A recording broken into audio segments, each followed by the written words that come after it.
Assalamualaikum warahmatullahi wabarakatuh. Alhamdulillah wassalatu wassalamu ala Rasulillah wa ala alihi wa sahbihi ajma'in.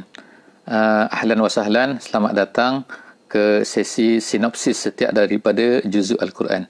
Pada malam ni, pada sesi kali ini kita akan bersama-sama untuk melihat kepada juzuk yang ke-10 insya-Allah, sempena dengan kita telah berpuasa selama 10 hari. Ataupun esok kita akan masuk kepada 10 hari di Brunei Darussalam. Jadi insya-Allah dalam juzuk yang ke-10 ni kita akan melihat insya-Allah, iaitu kita berada di muka surat 182 sehingga muka surat yang ke-200 daripada Mashaf Madinah Al-Munawwarah, dan kita akan melihat dua surah dalam juzuk ini, iaitu yang pertamanya surah Al-Anfal daripada ayat 41 sehingga ayat 75, iaitu akhir daripada surah Al-Anfal. Kemudian selepas daripada tu juzuk ini pula akan masuk juga kepada surah At-Taubah, iaitu sambungan daripada surah Al-Anfal, ataupun setengah ulama mengatakan bahawa ia seolah-olahnya satu surah yang sama, seolah-olahnya, iaitu daripada ayat yang pertama sehingga ayat yang ke-93 daripada surah At-Taubah. Jadi insya-Allah secara ringkasnya saya akan cuba untuk menceritakan beberapa poin, beberapa perkara, beberapa penekanan yang telah dipetik oleh ulama-ulama tafsir daripada juzuk ini. Yang pertama sekali ialah juzuk ini sebenarnya terus menceritakan tentang apa yang berlaku daripada peperangan Badar, iaitu dalam surah Al-Anfal. Jadi kalau kita lihat bahawa di permulaan juzuk ini Allah Subhanahu Wa Taala menceritakan bagaimana cara untuk membahagikan harta ghanimah, iaitu harta yang diperolehi daripada peperangan Badar. Allah Subhanahu Wa Taala menceritakan dari awal lagi, yas'alunaka 'anil anfal, iaitu orang-orang Islam ni selepas daripada tamat peperangan Badar, mereka ini telah berselisih pendapat dalam masalah isu bagaimanakah cara pembahagian ini, untuk siapa harta-harta yang diperolehi. Tetapi Allah Subhanahu Wa Taala telah tidak menjelaskan, tidak menerangkan, tidak memberitahu tentang bagaimana cara pembahagian itu, tetapi Allah Subhanahu Wa Taala lebih menekankan tentang perlunya orang-orang Muslim ini beriman, perlunya mereka ini berukhuwah, dan seterusnya mereka ini sepatutnya memfokuskan kepada perkara yang lebih besar lagi daripada harta. Jadi kemudian dalam surah Al-Anfal ini yang kita baca dalam juzuk yang ke-10 ini, Allah Subhanahu Wa Taala telah menerangkan kepada kita tentang beberapa perkara dalam masalah yang berlaku semasa peperangan, iaitu tempatnya, kemudian tu beberapa mimpi Nabi sallallahu alaihi wasallam, dan kemudian beberapa perkara lagi yang menjadikan orang-orang yang beriman itu merasa selesa, merasa gembira semasa mereka ini berada dalam peperangan Badar. Seterusnya Allah Subhanahu Wa Taala menyebutkan juga iaitu 6 seruan yang penuh dengan nasihat-nasihat daripada Allah Subhanahu Wa Taala, iaitu yang bermula daripada ayat 45, iaitu a'udzubillahi minasyaitonirrajim, ya ayyuhallazina amanu idza laqitum fi'atan fathbutu wazkurullaha katsira la'allakum tuflihun, dan seterusnya ayat ini berterusan sehingga ayat yang ke-47. Allah Subhanahu Wa Taala menyebutkan sebanyak 6 perkara nasihat kepada orang-orang yang beriman, apakah sepatutnya mereka ini kena fokuskan di dalam peperangan, dalam bukan peperangan dan sebagainya. Kemudian tu Allah Subhanahu Wa Taala juga menjelaskan bagaimana cara yang dilakukan oleh syaitan untuk menghasilkan, menyebabkan, untuk membuatkan supaya orang-orang mukmin ini merasa takut. Tetapi Allah Subhanahu Wa Taala telah menyebutkan segala-galanya, iaitu mencadangkan, menasihat kepada orang-orang yang beriman supaya melakukan ini dan itu, dan itu semua akan menjadikan mereka ini akan tetap teguh, akan istiqamah di atas jalan Allah Subhanahu Wa Taala. Dan Allah Taala juga menyebutkan tentang beberapa keadaan sifat orang-orang yang munafik ini, mereka ini merasa takut. Kemudian di penghujung surah Al-Anfal ni kita akan tengok bahawa Allah Subhanahu Wa Taala menyebutkan beberapa ikatan yang boleh menghimpunkan, ikatan yang kuat yang boleh menghimpunkan, mengeratkan di kalangan orang-orang yang beriman, iaitu namanya ialah ribatu al-ukhuwah, iaitu ikatan ukhuwah yang mana sepatutnya ada pada mereka yang sepatutnya menjadi hidup mati mereka berfikir terhadap perkara itu, iaitu apa? Iaitu mereka mempunyai satu risalah yang sama, risalah untuk menyampaikan kepada manusia, membantu risalah tersebut, nusratul risalah. Jadi itulah sepatutnya yang akan menjadikan mereka ini bersatu. Lupakan perkara-perkara lain, lupakan masalah-masalah yang remeh-temeh. Kerana apa? Kerana yang penting kita kena bersama-sama untuk mencapai matlamat ini. Matlamat apa? Iaitu menjadikan risalah ini adalah risalah yang akan sampai kepada seluruh manusia di atas dunia ini. Seterusnya Allah Subhanahu Wa Taala selepas itu masuk kepada surah At-Taubah. Jadi surah At-Taubah ni kita lihat bahawa tak ada bismillah padanya, kerana ulama mengatakan kerana kandungannya adalah berkaitan dengan ketidaksesuaian untuk disebutkan bismillah pada permulaan surah ini. Jadi surah ini terus dimulakan dengan bara'ah. Bara'ah maknanya ialah berlepas diri, memutuskan hubungan dan sebagainya. Allah Subhanahu Wa Taala tidak mahu lagi orang Islam ni mempunyai hubungan dengan orang kafir jika sekiranya mereka ini terus berterusan dalam keadaan kafir mereka. Jadi Allah Ta'ala telah membuka surah ini dengan menyatakan tempoh masa yang sepatutnya bagi Nabi SAW dengan orang musyrik. Jadi kita pergi masa kepada mereka 4 bulan dan seterusnya, dan kemudian menentukan bagaimana perang dan juga bagaimana kita akan beraman damai, bergenjatan senjata dan sebagainya. Semua itu dijelaskanlah di dalam awal surah At-Taubah ini.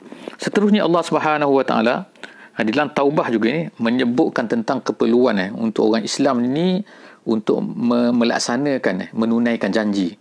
Kalau mereka ni berjanji, kalau mereka ini membuat satu-satu perjanjian dengan orang-orang kafir, orang yang tak beriman, maka sepatutnya orang Islam kena menunaikan janji itu. Jadi tak bolehlah kerana kita ni Islam maka kita boleh buat ikut suka. Sebab mentang-mentang maknanya mereka tu kafir, jadi kita buat tak kisah, kita ikut suka, tak boleh kan. As long as mereka ni adalah orang-orang yang kita telah berjanji dengan mereka, maka kita mestilah menunaikan janji terhadap mereka.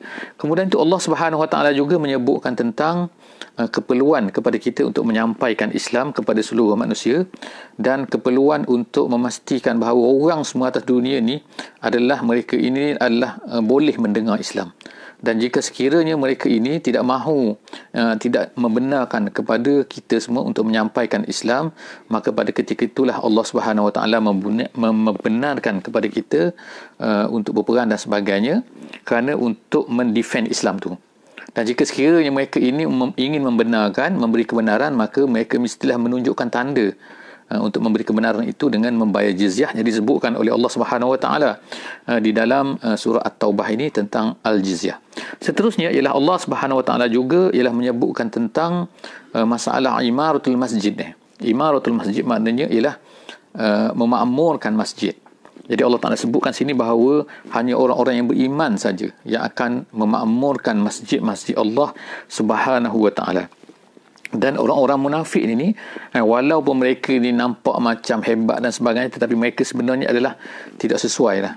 Mereka tidak sebenarnya ingin untuk mengimarahkan masjid Allah, masjid-masjid Allah Subhanahu Wa Taala. Kemudian Allah Subhanahu Wa Taala tersebut juga menyebutkan tentang bulan-bulan yang dipanggil sebagai bulan-bulan haram, bulan-bulan tidak haram dan sebagainya di dalam kalender. Jadi Allah Ta'ala sebut dengan sini itu bulan-bulan haram ni, iaitu Rejab, Zulkaidah, Zulhijjah dan juga Muharram.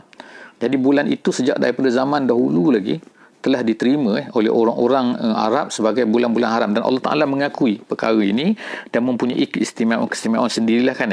Dan juga Allah Subhanahu Wa Ta'ala telah membatalkan, mengcancelkan beberapa perkara yang mana orang-orang kafir ni sebelum daripada Islam telah membuat macam-macam helah lah kan, untuk untuk membuat bulan haram ni, iaitu untuk melanggar bulan haram ni. Seterusnya Allah Subhanahu Wa Taala juga menceritakan di dalam juzuk ini tentang perlunya orang-orang yang beriman ini untuk segera menyahut seruan bila mereka ini dipanggil untuk melaksanakan perintah Allah, untuk menyebarkan Islam, untuk berjihad di jalan Allah Subhanahu Wa Taala ataupun pergi ke mana-mana sahaja, apabila mereka dipanggil untuk bekerja untuk Islam, untuk menyebarkan Islam, berdakwah dan sebagainya, maka sepatutnya mereka ini hendaklah bersegera. Mereka tak boleh berlengah-lengah dan sebagainya. Kemudian surah ini juga menyebutkan tentang, seterusnya ialah tentang, kalau kita tengok surah At-Taubah ini banyak cerita tentang harta, masalah harta dan sebagainya. Jadi rupa-rupanya harta ini adalah satu benda yang menjadi target orang-orang munafik kan dan sebagainya. Mereka ni nak kepada harta. Jadi oleh kerana itulah Allah Subhanahu Wa Taala telah menyebutkan di dalam surah ini tentang golongan-golongan yang berhak untuk menerima harta zakat sedekah, iaitu 8 golongan yang semua kita boleh bacalah insya-Allah di dalam surah At-Taubah, iaitu ayat yang ke-60. Jadi antara rahsianya sebagaimana saya sebut tadi, iaitu rahsianya ialah kerana banyak cerita pasal wang, pasal infak dan juga sebagainya, maka rupa-rupanya ialah mereka pun juga sebenarnya orang-orang yang munafik ini juga sebenarnya mereka inginkan juga kepada harta-harta tu kan. Mereka cari peluang, mereka tak dapatkan harta tu untuk diri mereka sendiri. Jadi Allah SWT sebutkan bahawa khusus untuk golongan ini sahaja. Seterusnya ialah Allah Subhanahu Wa Taala juga menyebutkan tentang golongan-golongan yang kadang-kadang mencari helah untuk tidak mahu mengikut ke medan perang, untuk pergi kepada susah-susah untuk berdakwah menyebarkan Islam di jalan Allah Subhanahu Wa Taala. Jadi banyaklah golongan-golongan ini di zaman Nabi tersebut yang dikepalai of course lah oleh orang-orang munafik. Jadi Allah Ta'ala sebutkan mencela golongan-golongan ini. Kadang-kadang orang munafik, kadang-kadang mereka ni kadang-kadang ialah di kalangan juga ada orang yang mungkin tidak munafik tapi mereka mencari uzur mereka tidak mahu mengikut ataupun kadang-kadang mereka ni meminta izin kepada Nabi SAW untuk takhalluf. Takhalluf maknanya mereka ni tidak ingin pergi sedangkan mereka tidak mempunyai keuzuran. Jadi Allah Subhanahu Wa Taala mencela golongan-golongan ini semua, golongan-golongan yang sebagai kesimpulan iaitu golongan-golongan yang kita kata mereka tidak mahu pergi, sama ada kerana munafiknya mereka ataupun mereka ni rasa berat ke dan sebagainya. Allah Ta'ala mencela mereka semua ini kerana sikap-sikap tersebut. Seterusnya Allah Subhanahu Wa Taala juga telah menyebutkan tentang seterusnya iaitu sifat-sifat orang munafik yang ada di dalam surah ini. Banyaklah insya-Allah kan kita akan boleh tengok insya-Allah kalau kita membaca dalam surah At-Taubah ini. Seterusnya Allah Subhanahu Wa Taala menyebutkan juga iaitu halangan jangan meminta pertolongan kepada orang-orang munafik wahai Nabi jangan meminta al-isti'anah bil munafiqin fil jihad Jadi sebab apa? Sebab mereka ni kalau mereka ikut dalam peperangan, mereka ni akan menyusahkan, bukannya menyenangkan, bukan mereka membantu, tapi akan menyebabkan kadang-kadang tu mereka ni ganggu orang lain kadang-kadang mereka ni akan melemahkan semangat orang lain. Itu adalah beberapa perkara sifat yang sehingga Allah Subhanahu Wa Taala telah dilarang Nabi ini daripada meminta pertolongan, meminta bantuan daripada orang-orang munafik. Perkara yang terakhir di dalam juzuk ini iaitu Allah Subhanahu Wa Taala menyebutkan tentang apa iaitu di antara sifat-sifat orang munafik lagi, iaitu apa?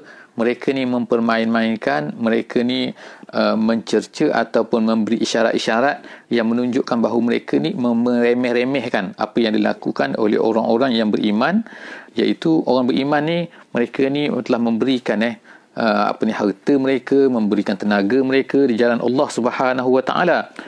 Jadi kadang-kadang orang munafik ni akan meremeh-remehkan perbuatan ni ataupun banyaklah akan membuat perkara-perkara yang menyebabkan nak mengatakan bahawa sebenarnya orang-orang Islam yang buat macam ni macam ni. Jadi itulah beberapa perkara, dan kita akan lihat bahawa apabila Allah Ta'ala menyebutkan semua perkara sebenarnya adalah perkara-perkara ini masih berlakulah di kalangan kita, di kalangan dalam kehidupan kita pada hari ini, iaitu sifat-sifat orang munafik dan sebagainya. Sifat-sifat orang-orang munafik dari segi akidah kita tak tahu dah. Sebab apa? Kita tidak diberikan, itu bukan tanggungjawab kita lah untuk menghukumkan orang itu munafik ataupun tidak munafik, tapi Allah Subhanahu Wa Taala menyebutkan sifat-sifat munafik ini untuk kita berjaga-jaga supaya kita ini jangan menjadi ataupun mempunyai sifat-sifat munafik yang ada, yang disebutkan oleh Allah Subhanahu Wa Taala di dalam surah At-Taubah dalam juzuk yang ke-10. Jadi insya-Allah setakat itu saja juzuk yang ke-10 kita. Insya-Allah jumpa lagi di sesi yang akan datang dalam juzuk yang ke-11 insya-Allah. Aku qouli hadza wa astaghfirullahal azim li wa lakum. Wassalamualaikum warahmatullahi wabarakatuh.